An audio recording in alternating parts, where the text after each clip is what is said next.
Hello दोस्तों, आइए start करते हैं। जैसा कि आपने देख लिया होगा थंबनेल में, आज मैं हिंदी वर्णमाला का पार्ट 1 लेकर के आया हूँ। तो आइए स्टार्ट करते हैं बिना किसी देरी के। जैसे देखिए, अगर इसमें पूछा जाता है कि व्याकरण क्या है, तो क्या बताना है? सिंपली भाषा के नियमों के संग्रह को व्याकरण कहते हैं। यदि फिर भी और भी दूसरे तरीके से बताना होता है तो वर्णों के क्रमबद्ध व्यवस्थित समूह को वर्णमाला कहते हैं। अगर पूछा जाए वर्णमाला क्या है, तो वर्णों के क्रमबद्ध व्यवस्थित समूह को वर्णमाला कहते हैं। क्या कहते हैं? वर्णमाला कहते हैं। फिर भाषा की ध्वन्यात्मक इकाई को वर्ण कहते हैं। अगर पूछा जाए वर्ण किसे कहते हैं, तो भाषा की ध्वन्यात्मक इकाई को वर्ण कहते हैं। नेक्स्ट देखते हैं, इसमें दिया गया है वर्ण विकास क्रम। तो देखिए, वर्णों का विकास क्रम कैसे हुआ है। सबसे पहले सबसे छोटी वर्ण पूछे जाते हैं कि वर्ण सबसे छोटी इकाई क्या है, तो सबसे छोटी इकाई पहले ध्वनि है, फिर वर्ण है, फिर शब्द है, फिर पद है, फिर वाक्य है। फिर जैसे कि देखिए, भाषा की लघुत्तम मौखिक इकाई अगर पूछी जाए, मौखिक इकाई, तो मौखिक इकाई क्या होगी? मौखिक इकाई होगी आपकी ध्वनि। क्या होगी?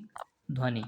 फिर इसके बाद में अगर पूछा जाए भाषा की लघुत्तम लिखित इकाई, मौखिक पूछी जाए तो ध्वनि है और लिखित पूछी जाए तो वर्ण है। क्या है? वर्ण है। फिर इसके बाद भाषा की सबसे छोटी इकाई, भाषा की सबसे छोटी इकाई या भाषा की लिखित इकाई, दोनों का आंसर क्या होगा? वर्ण होगा। फिर इसके बाद में देखते हैं भाषा की लघुत्तम सार्थक इकाई, सार्थक जिसका कोई अर्थ हो, जैसे कि पानी, पानी का अर्थ होता है और पा का कोई अर्थ नहीं होता, ऐसे करके। तो पा वर्ण हो गया और पानी शब्द हो गया, तो शब्द एक सार्थक इकाई हो गई है। तो भाषा की लघुत्तम सार्थक इकाई क्या है? तो ये शब्द है, शब्द। अगला, भाषा की लघुत्तम, हाँ, भाषा की लघुत्तम व्याकरणीय इकाई क्या है? क्या व्याकरणीय इकाई क्या है? तो पद है। फिर इसके बाद भाषा की लघुत्तम सार्थक व्याकरणिक, गलत लिखा हुआ है, क्या है? मतलब भाषा की लघुत्तम सार्थक कहने का सेंस ये है कि भाषा की लघुत्तम सार्थक इकाई, तो लघुत्तम सार्थक जिसका अर्थ हो तो ये क्या है? वाक्य होगा। और अगर पूछी जाए कि भाषा की सबसे बड़ी इकाई, तो भी वाक्य होगा। नेक्स्ट देखते हैं, हिंदी ध्वनियाँ। हिंदी ध्वनियाँ क्या, कैसे? स्वर, स्वर को हम पढ़ते हैं तो स्वर में क्या है? आ से लेकर के औ तक, सभी आ से लेकर के औ तक, ये सभी टोटल कितनी हो गई? 11। तो ये आ से लेकर के औ तक ये हमारे स्वर 11 हो गए हैं। अगर पूछा जाए कि कुल स्वर कितने हैं, तो कुल में फिर अंग और आह को भी जोड़ करके आंसर देते हैं 13। लेकिन क्या है, अभी इनको नहीं जोड़ेंगे। ये क्या हैं? ये अयोग वाहक हैं। क्या हैं? अयोग वाहक हैं। अंग क्या है?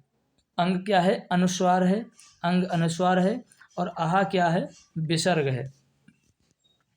और ये आ जो लिखा हुआ है, आ, इसमें क्या है? मात्रा नहीं होती, इसकी मात्रा नहीं होती है, इसकी मात्रा नहीं होती है। इसे उदासीन वर्ण कहते हैं, इसे शहीद वर्ण कहते हैं, और इसे कोमल वर्ण कहते हैं। किसको कहते हैं? आ को। आइए, कंठ की ध्वनियाँ क्या होती हैं? ये का वर्ग होता है, तो का वर्ग में का खा गा घा यहाँ, का खा गा घा यहाँ, तो ये क्या है? कंठ ध्वनियाँ हैं। का खा गा घा यहाँ, ये क्या है? कंठ की ध्वनियाँ हैं, ये कंठ से बोली जाती हैं। फिर इसके बाद में आते हैं तालु पे, तो ये तालव्य ध्वनियाँ क्या हैं? चा छा जा झा वहाँ, ये तालव्य ध्वनियाँ हैं। लेकिन यहाँ से लेकर के जो अंडरलाइन किया हुआ है इतना, ये स्पर्श संघर्षी व्यंजन है, स्पर्श संघर्षी व्यंजन है। और मूर्धन्य टा वर्ग का टा ठा डा ढा ड़ा, ये क्या है? ये तुम्हारा टोटल ये मूर्धन्य है। दंत में ये ता वर्ग पूरा आता है, और ओष्ठ में ये पा वर्ग पूरा आता है, ओष्ठ में ये पा वर्ग पूरा आता है यहाँ तक। फिर इसके बाद में बात करते हैं इसकी, णा से लेके आना नामा, तो ये हैं तुम्हारे पंचमाक्षर, इसको बोलते हैं पंचम वर्ण बोलते हैं, और अनुनासिक बोलते हैं इनको। क्या क्या बोलते हैं? पंचमाक्षर, पंचवर्ण या अनुनासिक इनको बोलते हैं। नेक्स्ट,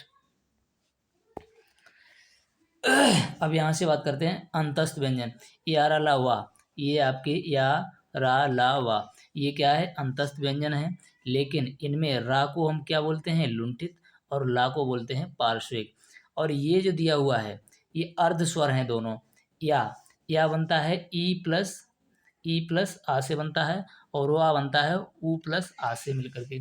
फिर ये आते हैं ऊष्म व्यंजन।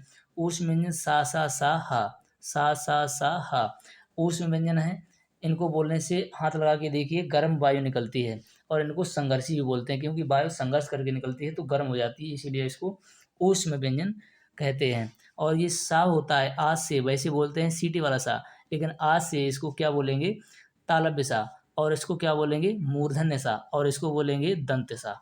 और ये हा जो होता है इसे हम काकल वर्ड बोलते हैं। क्या बोलते हैं? काकल वर्ड, काकल, ठीक, काकल वर्ड बोलते हैं।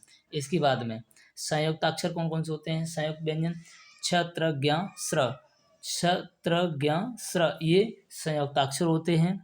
और इस स्रा को मिश्रित व्यंजन भी बोलते हैं। द्विगुण व्यंजन कौन से होते हैं? ये नीचे जिन पे ताड़न जात बिंदु लगी होती है, ये ड़ा दोनों अड़ा, ये क्या होते हैं? द्विगुण होते हैं। इन्हें गौड़ या उच्छिप्त बोलते हैं, और इन्हें ताड़न जात व्यंजन भी बोलते हैं इनको, ठीक है। फिर कर्कश भाषा में प्रयोग, कर्कश भाषा में प्रयोग ये होते हैं, ध्यान रखिए। फिर हर्ष स्वर में, यहाँ पर थोड़ा कट गया है। हर्ष स्वर में क्या है? आ प्लस ई है। और दीर्घ स्वर में क्या है? बड़ा आ और बड़ी ई है। और प्लुत स्वर जैसे किसी को आवाज़ लगाते हैं, दूर व्यक्ति होता है, तो जैसे किसी को बुलाते हैं पापा ओ, तो जैसे कि ओ बहुत देर तक खींचते हैं, यानी दो मात्रा से अधिक मात्रा त्रैमात्रिक हो जाता है, तो वहाँ पर प्लुत स्वर हो जाता है। और स्वरों की संख्या कितनी होती है? देखिए अब यहाँ पर बात आती है स्वर। स्वर हैं 11 मूल रूप से। कुल कितने हैं? 13। व्यंजन कितने हैं? 33। और कुल कितने हैं? 39। और मूल संख्या बड़ों की कितनी है? 44। और टोटल कितनी है? 52। ये ध्यान रखना है। और इसको उतार लेना, क्लीन कर दे रहा हूँ। फिर देखिए नेक्स्ट, अब बात आती है अघोष और सघोष, अल्पप्राण और महाप्राण की। तो देखिए इनको हम क्या कहते हैं? यहाँ से देखिए, पहले देखिए आ और आ ई उ, यहाँ तक देखिए, ये टोटल क्या है? सॉरी, ये देखिए यहाँ से ये, और यहाँ से ये यहाँ तक आहा अंगा तक, ये क्या है? अल्प प्राण है। ये सभी के सभी, ये सभी अल्प प्राण हैं और सघोष हैं।